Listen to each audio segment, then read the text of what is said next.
अस्सलाम वालेकुम वरहमतुल्लाहि वबरकातुहू। महाराष्ट्र के कोल्हापुर से बड़ी अफसोसनाक ख़बरें खुलकर आ रही हैं।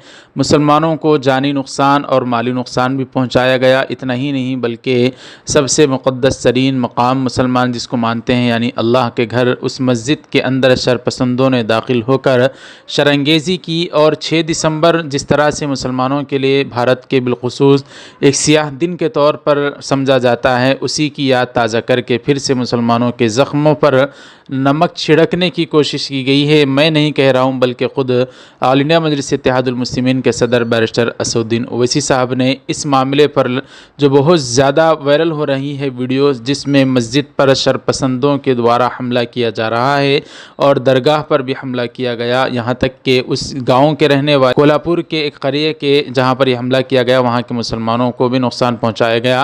बहरहाल दोस्तों, असदुद्दीन ओवैसी साहब ने इस मामले पर ट्वीट करते हुए लिखा कि 6 दिसंबर जारी है। एकनाथ शिंदे जो महाराष्ट्र के वज़ीर आला हैं और नायब वज़ीर आला फडणवीस, इन दोनों को आप असदुद्दीन ओवैसी साहब ने ट्विटर पर टैग करते हुए लिखा कि आपकी हुकूमत में एक मस्जिद पर हुजूम ने हमला किया।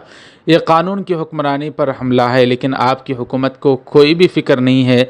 महाराष्ट्र के मुसलमानों को अब जो इलेक्शन आ रहा है उसके ज़रिए से इन फ़िरक़ा परस्तों को जवाब देना चाहिए कि अब ऑल इंडिया मजलिस इत्तेहादुल मुस्लिमीन के उम्मीदवारों को उनकी जीत को यकीनी बनाना चाहिए और इस तरह से उनको जवाब देना चाहिए।